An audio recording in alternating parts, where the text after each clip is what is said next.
Hey everybody, in the middle of writing my book, I came across something that is another painting that I found another discovery on. And if you know, a while back I made this video about Moses that Michelangelo made. And in his picture, as you can see right here, Moses has horns, and the reason that he wrote that is because it says that the depiction of a horned Moses was the normal medieval Western depiction of Moses based on the description of Moses' face as horned in the Latin Vulgate translation of Exodus. In the Douay-Rheims Bible, it translates the Vulgate as, "And when Moses came down from Mount Sinai, he held the two tables of the testimony and knew not that his face was horned from the conversation of the Lord." Now, I think I know what this means, and because it says that it means radiant or halo, and this is exactly true. Both of these are true, and I'm going to show you why. But first, I want to show you a discovery that I found. This, let's see.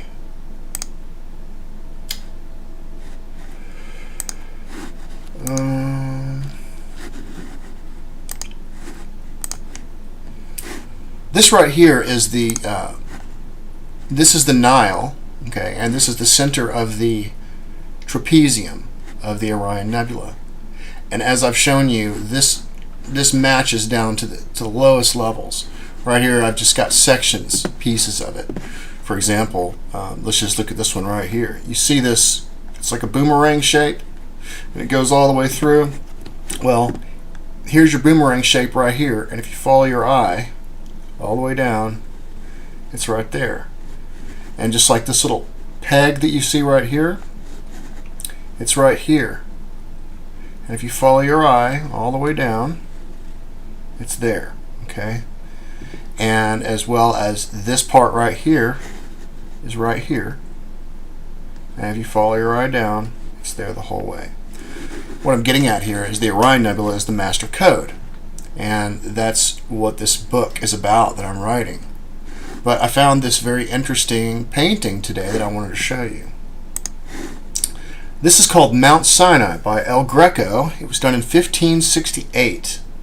And I want you to take a look at what is actually going on here. Okay, so this is a match of these stairs going up and finally getting to God. Here is actually a match of the Nile area. You see how it goes like this and goes up? It follows the same stairs all the way up right here, and then it splits out, and then it even has, because of the way he did it right here, it's even done the same thing on the edge of the Nile here, and down to. Now, I didn't completely overlay this one. I don't really have the time to do all that right now, but I did want to show you some interesting things. This area right here that you see on the Nile, you can see that the land follows the same contours right there. And then right here, the way it dips out like that and comes back in, it does the same thing right here. And what I'm showing you basically is that it's fractal pretty much, and that it follows the same everything. I mean, he's basically copied. We already know all this right here is equivalent to the Orion Nebula because the Orion Nebula is the master code, and so he uses this painting to say that someone talked to God. Now, this is what I believe that Moses' face horned meant. Once again, this all relates to the mind.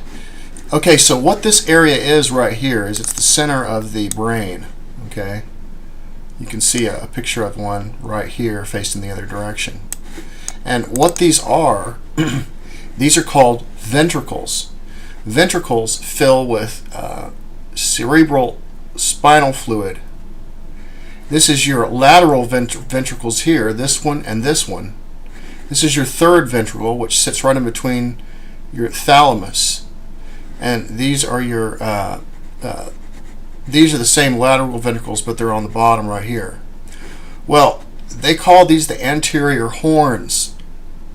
And there is an interesting article that I just read last night about the cells that naturally transfer indigenous light through the body. And so apparently what happens is these ventricles are lined with cilia. Cilia looks like little tiny hairs. Like you have cilia in your nose, for example. It lets things come in and keeps some things out. Well, the cilia apparently, from this article, actually guides light through these ventricles. And so it has something to do, I believe, with these anterior horns, because this is all about the mind. See, that's what this is all about. When people are talking to God in the Bible, they're actually reaching a higher state of consciousness. And there is a trinity here, right in the middle of the brain. The trinity is I believe, from what I've been reading, is the pituitary, the pineal gland, and the thalamus. The thalamus regulates consciousness. It speeds up your computer or it slows it down. And I believe some of it has to do with the amount of light that gets through these ventricles, and then it causes the speed of the connection to increase. And so when all these are firing together, people have these hypnagogia experiences. This is actually over, they talk about this over in the Eastern cultures as well. And they believe that the thalamus, and as we've seen, as we take a look at a sagittal section of the brain, that the thalamus is right in the middle, and the mass intermedia, which is the very center of the thalamus, it looks like an egg, is actually referred to as the cosmic egg. And all this relates to what we see out in the middle of the Orion Nebula, in that very, very bright area. See, there's a law of correspondence that's going on here. And so there is a connection that people obviously have had over the centuries to this area, because people keep drawing the same thing. It's not that it is a separate being as a God. I believe that it is us, but I believe that when people reach higher states of consciousness, they are able to reach a state of consciousness where they can access the collective consciousness, which is what this area is. And it's always talking about made in God's image. Well, God's image is more than a sun, because the Hermetic says that all is mind and the universe is mental. And I mean, you can go right out in the middle of the Orion Nebula and it looks just like a brainstem. I mean, and plus Michelangelo drew it, and you've already seen the overlay as far as that goes. So that's the reason I'm looking so heavily at the brain here, as you can see. Here's one right here I just found on this V838 star. I mean, look at the comparison between the third ventricle that we have here and the lateral ventricles. All is mind, and I believe what it means is it means holographically as well. I mean, like every one of us have this in our heads, and we see it in certain places in the universe. And the Orion Nebula is the closest star system to us. And when I believe consciousness explodes from a certain area, that all of the physical and all of the mental comes from that area, or all of the consciousness comes from that area. And so we're holographic projections of that consciousness. And so when Moses was horned, but yet it said he had a halo because he was radiant, when he just spoke to God, the reason that why is because he reached a higher state of consciousness, because his anterior horns and his lateral ventricles they anointed him, basically. They anointed his head with cerebral spinal fluid, which is anointing his head with oil. That's what happened. And he reached a higher state of consciousness, and that's how he talked to God. And what he actually did was he accessed the collective consciousness, I believe, that exists out there in the Orion Nebula.